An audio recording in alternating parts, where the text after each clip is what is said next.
روزے کے حوالے سے کچھ ضروری مسائل انشاءاللہ تعالی آج ہم سیکھیں گے۔ عوام میں پائی جانے والی کچھ غلط فہمیاں،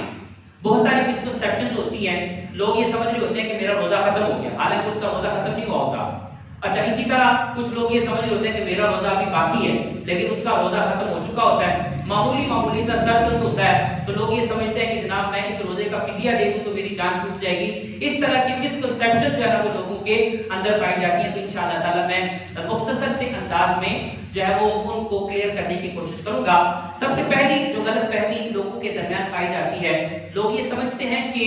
قے ہونے سے،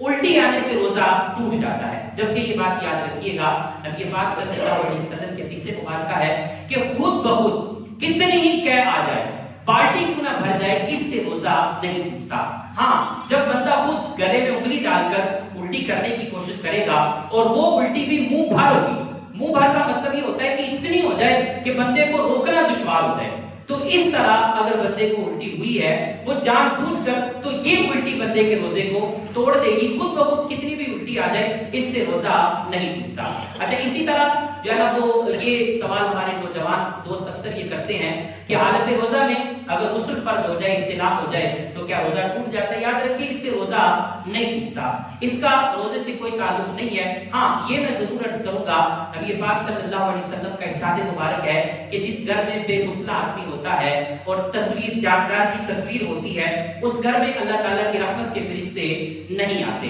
تو جتنی جلدی ہو سکے، اگر آدمی پر، انسان پر یہ کیفیت طاری ہو جائے تو جتنی جلدی ہو سکے اپنے آپ کو پاک کرنے کی کوشش کرے۔ اسی طرح بعض لوگوں کو یہ دیکھا گیا ہے کہ وہ روزے کی حالت میں بار بار تھوکتے رہتے ہیں، بلغم نکالتے رہتے ہیں، اور وہ یہ سمجھتے ہیں کہ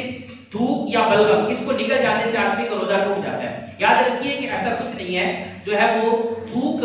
جب تک منہ کے اندر ہی ہے، بلغم ہے منہ کے اندر ہی ہے، تو اس سے روزہ نہیں ٹوٹتا، اس کو نکلنے سے روزہ نہیں ٹوٹتا۔ ہاں، ایک وہ صورت ہے جو کہ عموماً کوئی کرتا نہیں ہے، مثال کے طور پر کسی بندے نے اپنا تھوک نکال کر رکھا اور پھر اس کو نکل گیا، اس سے روزہ ٹوٹ جائے گا، لیکن عموماً یہ کوئی کرتا نہیں ہے۔ تو ویسے ہی منہ کے اندر ہی تھوک ہے، اس طرح اس کو نکل جانے سے روزہ نہیں ٹوٹتا۔ اسی طرح ایک بہت بڑی غلط فہمی لوگوں کے اندر یہ پائی جاتی ہے، لوگ یہ سمجھتے ہیں کہ مثال کے طور پر شوگر کا مریض ہے تو وہ سمجھتے ہیں کہ اس بندے کو روزہ چھوڑنے کی اجازت ہے اور یہ فدیہ دے دے۔ یہ بات یاد رکھیں، یہ جو فدیہ ہے، روزے کا فدیہ ہے، یہ بیمار آدمی کے لیے نہیں ہے، یہ شیخ فانی کے لیے ہے۔ شیخ فانی یہ شریعت اسلامیہ کی ایک ٹرم ہے، ایک اصطلاح ہے، یعنی کہ کوئی بندہ اتنا بوڑھا ہو گیا، اتنا ضعیف ہو گیا کہ اب اس کی واپسی کی کوئی امید نہیں ہے، اب دن بدن وہ بوڑھا ہی ہوتا جا رہا ہے، دن بدن کمزوری ہوتا جا رہا ہے، اس کی واپسی صحت یابی کی کوئی امید نہیں ہے، اس کے حوالے سے شریعت یہ کہتی ہے کہ یہ اپنے روزے کا فدیہ دے سکتا ہے۔ لیکن ایک بندہ ہے، کوئی بیمار آدمی ہے، مثال کے طور پر شوگر کا پیشنٹ ہے، تو ایسا نہیں ہے کہ وہ اپنے روزے کا فدیہ دے لے تو اس کا کفارہ ادا ہو گیا، نہیں، ایسا نہیں ہوتا، بلکہ بیمار آدمی ہے اس کو فی الحال روزہ رکھنے کی رخصت ہو سکتی ہے، لیکن روزہ بالکل اس سے معاف ہو جائے ایسا نہیں ہوتا، بعد میں جب وہ تندرست ہو جائے تو اس کو روزہ جو ہے نا اس کی قضا کرنا ہوگی۔ اسی طرح ایک غلط فہمی لوگوں کے اندر یہ بھی پائی جاتی ہے کہ جب تک اذان ہوتی رہے گی سحری میں لوگ کھانا پینا جاری رکھتے ہیں، اور یہ سمجھتے ہیں کہ جناب ابھی فلاں مسجد سے اذان کی آواز نہیں آئی، ہمارے محلے کی جو مسجد ہے اس سے اذان کی آواز نہیں آئی، اس طرح وہ اپنے روزے کو ضائع کر دیتے ہیں۔ یہ بات یاد رکھیں کہ روزے کا اور اذان کا آپس میں کوئی تعلق نہیں ہے۔ اذان نماز فجر کے لیے ہوتی ہے،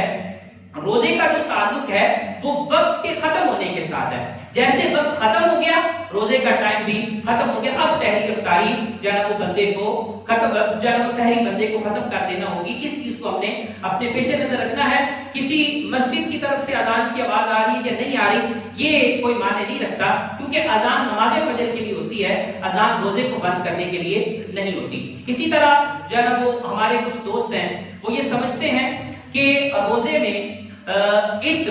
کوئی بندہ خوشبو لگاتا ہے یا خوشبو سونگھتا ہے تو اس کا روزہ بھی ٹوٹ جاتا ہے۔ یاد رکھیں اس کی بھی کوئی حقیقت نہیں ہے، یہ بھی ریئلٹی سے تعلق نہیں رکھتا۔ درست مسئلہ یہ ہے کہ کوئی اگر بتی جل رہی ہے، اگر بتی جل رہی ہے اور اس کے قریب بندہ ناک لے کر گیا اور اس کا دھواں اس نے خود سے کھینچا، اس طرح روزہ ٹوٹے گا۔ خوشبو جو ہوتی ہے یا عطر جو ہوتی ہے، اس کو اگر کوئی بندہ سونگھتا ہے تو اس سے روزہ نہیں ٹوٹا۔ اسی طرح اسٹیم لوگ لیتے ہیں، بھاپ لیتے ہیں، تو اس سے بھی بندے کا روزہ ٹوٹ جاتا ہے، اس سے روزہ باقی نہیں رہتا۔ اچھا، اسی طرح جو ہے نا وہ ہمارے ہاں ایک غلط فہمی اور پائی جاتی ہے کہ لوگ یہ سمجھتے ہیں کہ روزے کی حالت میں اگر ہم ٹوتھ پیسٹ کریں گے تو اس سے روزہ ٹوٹ جائے۔ یاد رکھیں مطلقاً ایسا نہیں ہے، ٹوتھ پیسٹ کرنے سے روزہ مطلقاً ٹوٹ جائے ایسا نہیں ہوتا، بلکہ اگر وہ جو ذائقہ ہے ٹوتھ پیسٹ کا وہ اگر حلق سے نیچے اترتا ہے تو اس سے روزہ ٹوٹے گا۔ اگر بندہ اتنی احتیاط کر سکتا ہے کہ اس کا ذائقہ حلق سے نیچے نہ جانے دے تو اس سے روزہ نہیں ٹوٹتا۔ اسی طرح مسواک کی جو ہے نا وہ ہم مثال لے سکتے ہیں۔ اچھا، اسی طرح ہمارے ہاں ایک بالخصوص خواتین کے اندر یہ مسکنسیپشن ہے، یہ غلط فہمی ہوتی ہے کہ جو پریگننٹ خواتین ہوتی ہیں یا بچے کو دودھ پلانے والی ہوتی ہیں، خواتین یہ سمجھتی ہیں یا لوگ یہ سمجھتے ہیں کہ ان کو روزہ معاف ہو جاتا ہے۔ یاد رکھیں کہ ان کو روزہ معاف نہیں ہوتا۔ اگر کوئی خاتون، کوئی وومین اتنی تندرست ہے کہ وہ روزہ رکھ کر بھی یہ کام سر انجام دے سکتی ہے تو اس کے لیے ضروری ہوگا کہ وہ روزہ رکھے۔ ہاں، ایسا ہوتا ہے، پریگننٹ وومین جو ہوتی ہیں، جو امید سے خواتین ہوتی ہیں، ان کی کنڈیشن ایسی بھی ہوتی ہے بس اوقات کہ وہ روزہ نہیں رکھ سکتی، تو اب شریعت ان کو رخصت دیتی ہے کہ فی الحال یہ روزہ نہ رکھیں، جب تندرست ہو جائیں، اپنی نارمل حالت میں آ جائیں، اس وقت ان کو روزے کی قضا کرنی ہوگی۔ اسی طرح خواتین کے جو مخصوص ایام ہوتے ہیں، جو مینسز کے ایام ہوتے ہیں، ان کے اندر بھی جو ہے وہ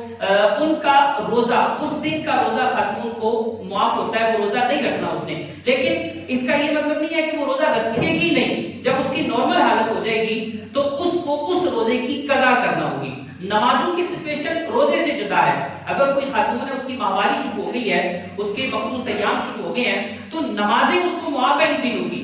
ان کی قضا نہیں ہے، لیکن روزے معاف نہیں ہے، روزے اس خاتون کو بعد میں قضا کرنے ہوں گے۔ اللہ تبارک و تعالی ان مسائل کو سمجھنے کی توفیق عطا فرمائے اور اللہ تعالی اس علم کی روشنی کو عام کرنے کی بھی توفیق عطا فرمائے۔ رمضان میں ہم سب کو زیادہ سے زیادہ خیر خواہی کرنے کی توفیق عطا فرمائے۔ کوشش یہ کیجیے گا کہ اگلے جمعہ المبارک کو زکوٰۃ کے مسائل بیان ہوں گے، وقت سے پہلے تشریف لے آئیے گا، کیونکہ زکوٰۃ کے مسائل ایسے ہیں کہ ایک مسئلے کے ساتھ دوسرا مسئلہ ریلیٹ کرتا ہے، ملتا جلتا ہوتا ہے، تو ایسا نہ ہو کہ ہم کسی ایسے وقت میں آئیں کہ کوئی مسئلہ بیان ہو رہا ہے، اب وہ آدھا مسئلہ پہلے گزر چکا ہے، ہم اس کو سن کے اسی کو آگے پھیلانے لگ جائیں، غلط فہمی اس سے کریٹ ہو سکتی ہے۔ کوشش یہ کریں وقت سے پہلے آ جائیں۔ اللہ تبارک و تعالی ہم سب کو اپنے گھر کی رونقوں میں اضافہ کرنے کی توفیق عطا فرمائے۔